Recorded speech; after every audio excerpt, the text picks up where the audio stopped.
العلماء اللي هم السابقين أو أصحاب الطب الإسلامي الذين رفعوا قامة هذا الطب إلى أعلى وجعلوا هذا الطب في أعلى مكان، هم علماء سهروا الليالي وكان هدفهم الأول والأخير هو إحياء سنة النبي العدنان صلى الله عليه وسلم. فكما قلت سابقا أن الحرب الآن ليست حربا عسكرية، ولكن الحرب الآن أصبحت حربا علمية بحتة. فنحن نحتاج إلى العالم المسلم، نحن نحتاج إلى المهندس المسلم، نحن نحتاج إلى علماء يبتكرون لنا في الصناعة وفي الهندسة وفي كل شيء وفي الزراعة.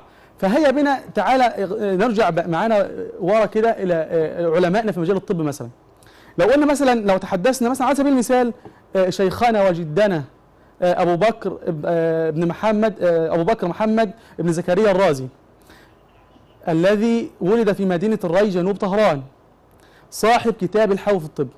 كتاب الحو في الطب ده كان من أهم وأشهر الكتب في العالم كله، بل أنه كان المرجع الوحيد لمدة 400 عام في أوروبا المظلمة، وكان المرجع الأول والأخير في أوروبا.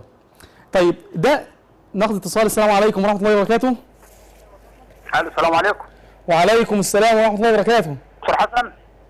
السلام عليكم ورحمة الله. اتفضل. ازيك يا دكتور؟ ربنا رب يحفظك ويبارك فيك. ازاي؟ الله يكرمك الله يكرمك. عندنا سؤال معلش كده. اتفضل يا اخي.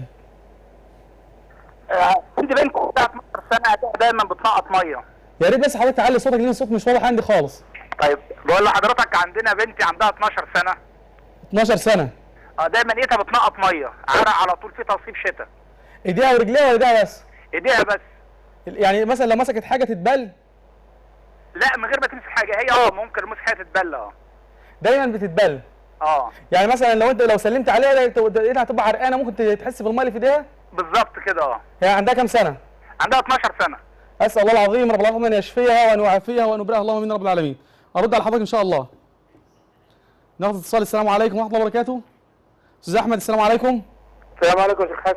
وعليكم السلام ورحمه الله وبركاته. اتفضل استاذ احمد. لو سمحت يا شيخ حسن، يا ريت لو في حاجه في الاعشاب مضاده للاكتئاب والحاجات دي ممكن؟ اكتئاب؟ انت عندك كام سنه؟ لا ده مش لي، اخويا عنده 32 سنه. طيب عنده كام سنه؟ 32. متزوج؟ متزوج بقاله كام سنه تقريبا؟ 10 سنين. طيب هو الحاله اللي بتجيله حاله انطواء كده ولا حاله صرصره وضحك مباشر دايما؟ يعني هو منطوي ومنعزل وما بيكلمش حد وقاعد في بيت لوحده في اوضه لوحده كده؟ هو بياخد جلسات كهرباء دلوقتي. بيعمل ايه؟ جلسات كهرباء، بعت له جلسات كهرباء. طيب خلاص هرد على حضرتك ان شاء الله. اسال الله ان يشفيه وان يعافيه وان يبرئ اللهم امين رب العالمين. ناخد اتصال. السلام عليكم ورحمه الله وبركاته. السلام عليكم ورحمه الله وبركاته. كيف حالك يا دكتور؟ ربنا رب يحفظك استاذ سيد. اتفضل. ازي حضرتك؟ مش ضروري نحبك في الله يا دكتور. احبك الله الذي احببتنا فيه ونحن كذلك والله، واسال الله ان يعني نسال الله ان يجعل هذا الجهد في ميزان حسناتكم ان شاء الله. اللهم امين يا رب، اللهم امين يا رب العالمين. بعد اذنك يا شيخنا نطلع بس سؤال الله يبارك فيك. اتفضل يا اخي. عايزين دواء للسكر ان شاء الله والجرح السكري بعد اذن حضرتك. السكر طبعا هقول لك كام وصفه للسكر كنا قلناهم قبل كده وكنا عاملين لهم على الهواء مباشره كاتبينهم، فان شاء الله هنعيدهم دلوقتي، بس يا ريت الناس تجهز ورقه وقلم بحيث ان ايه تكون العمليه جاهزه. السكر وايه؟ حضرتك ربنا رب يحفظك ويبارك فيه. نرجع تاني للموضوع بتاعنا. قلنا ان الاسلام لن يرتفع ولن تعلو شامته ولن يعني نتحكم في العالم كله الا بالعلم. لن نستطيع نتحكم في العالم بالمدافع، لا بالعكس، نتحكم في العالم بالعلم. اذا اصبحنا مثلا لدينا مثلا علاج قاطع للسكر مثلا، طيب علاج السكر دوت العالم كله سيستورده منا. طيب اذا العالم كله هيعمل 1000 حساب لما يجي ان هو يعتدي على الاسلام في اي لحظه من اللحظات، هنستطيع ان احنا نتحكم في كل العالم على الاطلاق. طيب احنا الناس دي قدموا لدين الله، فاصبح دين الله في هذا الزمان ساميا وعاليا الى اعلى مكان. طيب احنا قلنا واحد من ضمن الناس ابو بكر محمد ابن زكريا الرازي، وشفنا ازاي هو خدم دين الاسلام وعمل وسوى، بل انه كان المرجع الرئيسي الوحيد في اوروبا المظلمه لمده 400 عام. بالله عليك انت الان قدمت لدين الله، ماذا قدمت لدين الله؟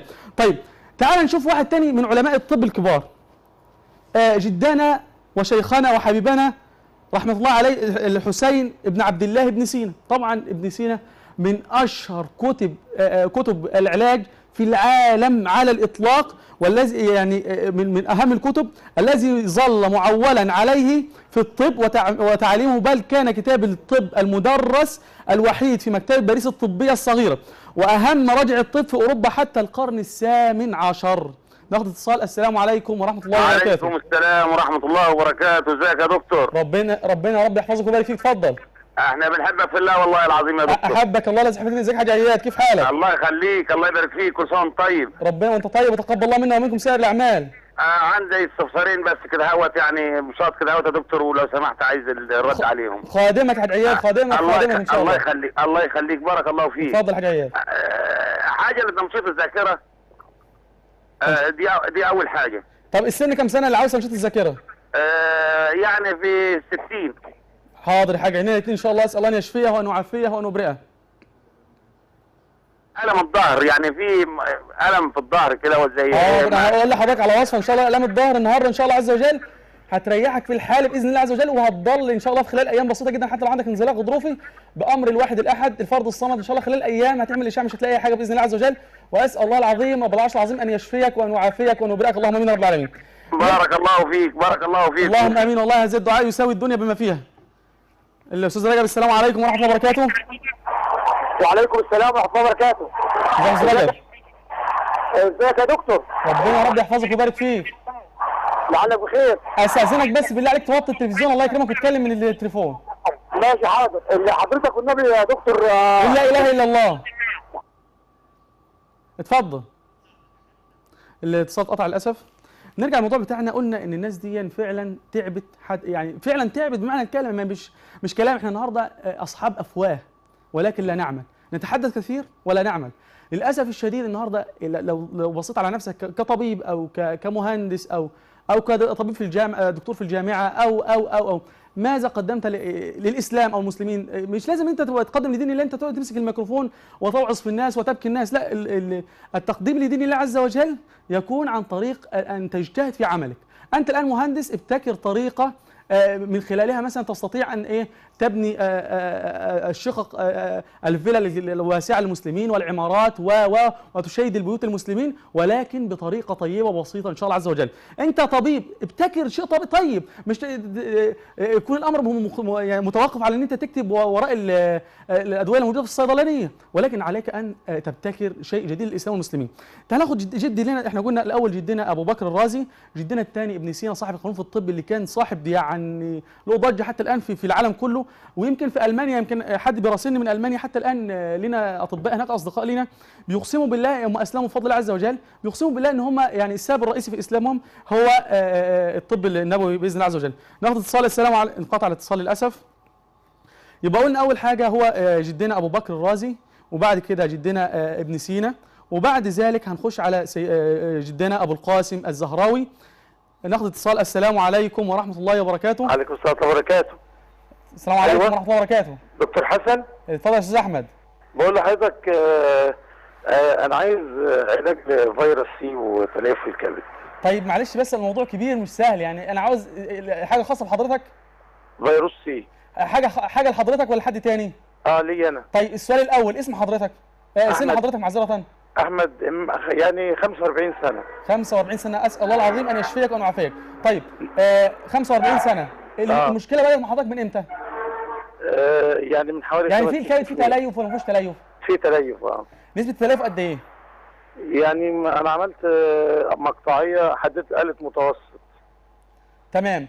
طيب حضرتك بتعاني من اي مرض تاني مع الفيروس؟ نعم.